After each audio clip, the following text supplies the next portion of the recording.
आज हम पढ़ रहे हैं सामाजिक विज्ञान का क्लास 5 का लेसन नंबर 3, जिसका नाम है प्यारे बच्चों भारत की जलवायु। भारत की जलवायु कैसी होती है, उसमें क्या क्या विविधताएं पाई जाती हैं प्यारे बच्चों, आज हम इस लेसन के माध्यम से समझेंगे। तो आइए शुरू करते हैं। तो विश्व में रहने वाले सभी लोगों के जीवन में विभिन्नता वहां की जलवायु की विविधता के कारण पाई जाती है। इसी कारण उन लोगों के खान पान तथा रहन सहन में भिन्नता पाई जाती है। जैसे पर्वतीय क्षेत्रों में रहने वाले लोग सर्दी से बचने के लिए गर्म कपड़े पहनते हैं तथा खाने में ऐसी चीजों का सेवन करते हैं जिससे उन्हें अधिक ऊर्जा प्राप्त हो सके। ये लोग खाने में अधिक मांस एवं अंडों का प्रयोग करते हैं। वहीं गर्म स्थान पर रहने वाले लोग गर्मी से राहत पाने के लिए सूती वस्त्रों को पहनते हैं और अत्यधिक ठंडे पेय पदार्थों का प्रयोग करते हैं। वे अपने भोजन में साग सब्जियों का ज्यादा सेवन करते हैं। अर्थात प्यारे बच्चों, जलवायु की विभिन्नता विभिन्न स्थानों पर अनेक रूप में होने के कारण वहां के लोग अपने अपने क्षेत्र की जलवायु के कारण ही अपना खान पान रखते हैं और उसी प्रकार के वस्त्रों का प्रयोग करते हैं। मौसम तथा जलवायु, हर रोज के मौसम में विविधता पाई जाती है। जैसे कभी गर्मी, कभी सर्दी और कभी मौसम सुहावना हो जाता है। यह सब जलवायु के रूप है। अल्पकाल की जलवायु को मौसम तथा ऐसे मौसम को जो अधिक समय तक चलता है उसे जलवायु कहते हैं। अर्थात एक समान मौसम अधिक समय तक बने रहने को क्या कहते हैं प्यारे बच्चों, जलवायु। जलवायु शब्द दो शब्दों जल तथा वायु से मिलकर बना है। जल से तात्पर्य किसी विशेष स्थान के वातावरण में व्याप्त नमी से है तथा वायु का अर्थ हवा से है। वायु क्या होती है प्यारे बच्चों, हवा, और जल मतलब वातावरण में पाई जाने वाली नमी या आर्द्रता। इस प्रकार कहा जा सकता है कि जलवायु से हमारा तात्पर्य किसी विशेष स्थान के मौसम से है। जैसे वहां कितनी वर्षा होती है, वहां की वायु गर्म है या ठंडी है, वायु बहने की दिशा कौन सी रहती है आदि। ये सब क्या है प्यारे बच्चों, जलवायु के होने के मौसम।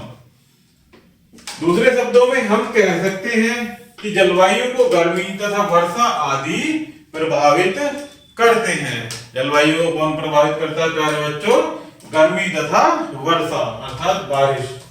गर्मी, सर्दी तथा वर्षा किस प्रकार होती है तथा ये किस प्रकार जलवायु को प्रभावित करती है। आइए प्यारे बच्चों आगे ये देखते हैं कि जलवायु को प्रभावित करने वाले कारक, किन कारकों से जलवायु प्रभावित होती है।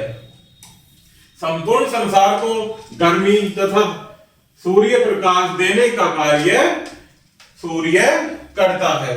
संपूर्ण संसार को गर्मी और प्रकाश देने का कार्य कौन करता है प्यारे बच्चों, सूर्य। इसकी गर्मी का तापमान कहा जाता है।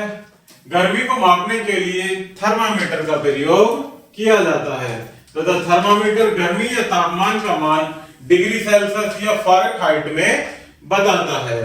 पृथ्वी का यह तापमान सूर्य से पृथ्वी की दूरी पर निर्भर करता है। जलवायु को सूर्य की पृथ्वी से दूरी और तापमान भी प्रभावित करते हैं। दूरी कैसे प्रभावित करती है प्यारे बच्चों जलवायु को, कि सूर्य से जो पृथ्वी की दूरी है, कब वो अगर वो सामने पड़ रहा है प्यारे बच्चों बिल्कुल भूमध्य रेखा पर तो अत्यधिक गर्मी होगी, और वह भूमध्य रेखा से ऊपर या नीचे वाले हिस्से पर है तो गर्मी कम होगी। तो इस प्रकार से जलवायु को सूर्य और पृथ्वी के बीच की दूरी भी प्रभावित करती है। इसके अतिरिक्त अन्य कारक भी जलवायु को प्रभावित करते हैं। जैसे स्थान की दूरी से सूर्य की दूरी, अर्थात जिस स्थान पर है वहां से सूर्य की दूरी। जो स्थान सूर्य से जितनी अधिक दूरी पर होगा वहां उतनी ही कम गर्मी होगी तथा जो स्थान सूर्य के जितना निकट होगा वहां पर उतनी ही अधिक गर्मी होगी। अर्थात प्यारे बच्चों आप एक छोटी सी उदाहरण के माध्यम से समझ सकते हैं कि हमारा सूर्य जब हमारे अत्यधिक निकट होगा तो उसकी गर्मी के कारण उस स्थान पर अधिक गर्मी होगी, और अगर हमसे दूर होगा तो उसकी गर्मी उस स्थान पर कम होगी। यही कारण है कि प्रातः और शाम को गर्मी कम होती है, क्योंकि सुबह सुबह और बिल्कुल शाम में जब सूरज छिपने वाला होता है और जब सूरज उगने वाला होता है उस समय गर्मी कम होती है, क्योंकि उस समय निकलता हुआ सूरज प्यारे बच्चों पृथ्वी से दूर होता है। तथा दिन में दोपहर को सबसे अधिक गर्मी होती है, क्योंकि सूर्य उस समय प्यारे बच्चों अपने मध्य में अर्थात पृथ्वी के ठीक ऊपर होता है, तो जिससे अधिक गर्मी रहती है दोपहर के समय। पृथ्वी अपनी धुरी पर घूमने के कारण ही दिन रात होते हैं। पृथ्वी इस प्रकार से घूमती रहती है प्यारे बच्चों, तो उसी कारण गर्मी और सर्दी होती है। अर्थात पृथ्वी के अपनी धुरी पर घूमने के कारण भी क्या होते हैं प्यारे बच्चों, दिन रात होते हैं। प्रातः काल को पृथ्वी का वह भाग जिस पर दिन निकल रहा होता है सूर्य से अधिक दूरी होती है, गर्मी बढ़ती जाती है। दोपहर में वह भाग सूर्य के निकट होता है, इसलिए उस समय सबसे अधिक गर्मी पड़ती है। दोपहर के बाद जैसे जैसे पृथ्वी का वह भाग सूर्य से दूर होता जाता है, गर्मी कम होती जाती है, अर्थात सूर्य दूर चला जाता है और गर्मी भी उसी प्रकार से कम होती जाती है। भूमध्य रेखा से दूरी, जो पृथ्वी की बिल्कुल मध्य की रेखा होती है उसे क्या बोलते हैं प्यारे बच्चों, भूमध्य रेखा या विषुवतीय रेखा। तो उससे अगर दूरी देखी जाए तो ये भी एक जलवायु परिवर्तन प्रभावित करने का एक कारक है। उपरोक्त वर्णन से स्पष्ट होता है कि किसी स्थान की सूर्य से निकटता या दूरी वहां की जलवायु को प्रभावित करती है। किसी स्थान की जलवायु कैसी होगी यह इस बात पर निर्भर करता है कि वह स्थान सूर्य की भूमध्य रेखा या विषुवत रेखा से कितना दूर है। जो ये हमारी होती है, ये क्या होती है प्यारे बच्चों, भूमध्य रेखा। क्योंकि विषुवत रेखा सूर्य से सदैव समान दूरी पर रहती है और यह दूरी पृथ्वी के अन्य अक्षांशों की अपेक्षा सबसे कम होती है, अतः वहां पर सदैव ही भयंकर गर्मी पड़ती है। जब बिल्कुल मिड में होता है सूर्य अर्थात भूमध्य रेखा या विषुवत रेखा पर, तब वहां गर्मी सबसे अधिक पड़ती है। विषुवत रेखा पर भयंकर गर्मी पड़ने का एक अन्य कारण यह भी है कि सूर्य की किरणें सदैव ही सीधी पड़ती हैं। ये वाली भूमध्य रेखा, इस पर सूर्य की किरणें प्यारे बच्चों सदैव ही सीधी पड़ती हैं, जबकि अन्य अक्षांशों पर तिरछी पड़ती हैं। बहुत अधिक गर्मी पड़ने के कारण ही इस प्रदेश को उष्णकटिबंध कहते हैं। यहाँ अत्यधिक गर्मी पड़ती है, इसीलिए प्यारे बच्चों इस क्षेत्र को क्या कहते हैं, इस प्रदेश को उष्णकटिबंध। भारत का लगभग आधा दक्षिण भाग इसी कटिबंध में पड़ता है, इसलिए दक्षिण भारत में उत्तरी भारत की अपेक्षा अधिक गर्मी पड़ती है। ये दक्षिणी अक्षांश, इसीलिए यहाँ उत्तरी अक्षांश के तुलना में अधिक गर्मी पड़ती है। दूसरे कटिबंध में सूर्य की किरणें प्रथम कटिबंध की अपेक्षा तिरछी पड़ती हैं, अतः यहाँ न तो अधिक गर्मी पड़ती है और न ही अधिक सर्दी होती है। इसी कारण इस प्रदेश को शीतोष्ण प्रदेश अथवा शीतोष्ण कटिबंध कहते हैं। शीत कटिबंध और शीत प्रदेश में यह अत्यधिक ठंड पड़ती है।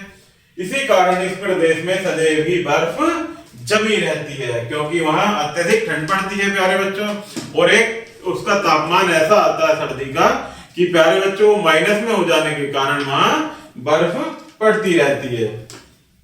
समुद्र तल से ऊंचाई, जो स्थान समुद्र तल से अत्यधिक ऊंचाई पर रहते हैं वे अधिक ठंडे रहते हैं, क्योंकि वो समुद्र से काफी ऊंचाई पर पहुंच जाते हैं प्यारे बच्चों। वहां सूर्य की किरणें सीधी नहीं पड़ती हैं, जिस कारण वहां के क्षेत्र अत्यधिक ठंडे होते हैं। कम ऊंचाई पर स्थित स्थान गर्म रहते हैं। ऊंचाई के बढ़ने के साथ साथ तापमान कम होने का कारण यह है कि हम जैसे जैसे समुद्र तल से ऊंचाई की तरफ बढ़ते जाते हैं वैसे वैसे वायुमंडल की सघनता कम हो जाती है, जबकि निचले स्थानों में वायुमंडल अधिक सघन होता है, अर्थात निचले में अधिक सघन होता है, ऊपर जाते हुए सघनता कम होती जाती है। तो वायु पर सूर्य की किरणों का प्रकाश बहुत कम पड़ता है। सूर्य की किरणें जब पृथ्वी पर पड़ती हैं तो वे पृथ्वी की सतह को गर्म करती हैं और यह सतह अपने संपर्क में आने वाली वायु को भी गर्म कर देती है। अर्थात प्यारे बच्चों, सूर्य की किरणें जब पृथ्वी की सतह पर पड़ती हैं तो वो उस क्षेत्र को गर्म कर देती हैं और इसीलिए उसके संपर्क में आने वाली वायु भी गर्म होती जाती है। समुद्र तट से दूरी, जलवायु को समुद्र की दूरी भी प्रभावित करती है। समुद्र के निकटवर्ती स्थानों पर गर्मियों में कम गर्मी तथा सर्दियों में कम सर्दी होती है। जैसे मुंबई समुद्र के समीप स्थित है, इसलिए वहां न तो अधिक सर्दी पड़ती है और न अधिक गर्मी पड़ती है। दिल्ली समुद्र से दूर है, इसलिए यहाँ पर गर्मी व सर्दी दोनों ही अधिक पड़ती है। इस प्रकार कहा जा सकता है कि जो स्थान समुद्र से जितना अधिक दूर होगा वहां पर गर्मी और सर्दी दोनों ही अधिक पड़ेगी, और जो स्थान समुद्र के समीप होगा वहां पर गर्मी और सर्दी दोनों ही कम पड़ेगी। जिन स्थानों पर गर्मी व सर्दी दोनों कम पड़ती हैं वहां की जलवायु सम होती है, अर्थात लगभग एक जैसी होती है। हवाएं भी किसी प्रकार की स्थान की जलवायु को प्रभावित करती हैं। गर्म स्थानों पर आने वाली हवाएं जलवायु को गर्म करती हैं, जबकि ठंडे स्थानों से आने वाली हवाओं से जलवायु ठंडी हो जाती है। गर्मियों में पश्चिम से आने वाली हवा, जिसे हम लू कहते हैं, वह गर्मी को और बढ़ा देती है, परंतु सर्दियों में ठंडे भागों से आने वाली हवाएं शीत बढ़ा देती हैं। हवाएं उच्च वायुदाब से निम्न वायुदाब की ओर चलती हैं, अर्थात जहां अधिक वायुदाब होगा प्यारे बच्चों, हवाएं उससे के विपरीत निम्न वायुदाब की ओर चलती हैं। वर्षा से भी जलवायु प्रभावित होती है। संसार के कुछ भाग ऐसे हैं जहां वर्ष भर वर्षा होती रहती है, अर्थात निरंतर वर्षा होती रहती है।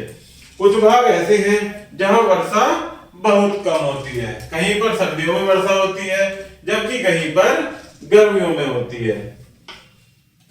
समुद्र का जलवाष्प बनकर उड़ता रहता है। समुद्र का जल वाष्प बनकर उड़ता रहता है। यह वाष्प समुद्र से आने वाली वायु को नम कर देता है। यह वाष्प क्या कर देता है प्यारे बच्चों? समुद्र से आने वाली वायु को नम कर देता है, अर्थात आर्द्र वाला कण बना देता है। वायु स्थलीय भागों में जाकर पर्वतों अथवा वृक्षों के संपर्क में आने के कारण ठंडी हो जाती है, जिसके परिणाम स्वरूप वायु की वाष्प बनकर वर्षा कर देती है। समुद्र में वाष्प बनने की यह क्रिया गर्मियों में अधिक होती है, इसलिए भारत में जुलाई से लेकर अक्टूबर तक मानसूनी वर्षा होती है। समुद्र की ओर से आने वाली नमी युक्त हवाओं को ही मानसूनी हवाएं और इन हवाओं के कारण होने वाली वर्षा को मानसूनी वर्षा कहते हैं।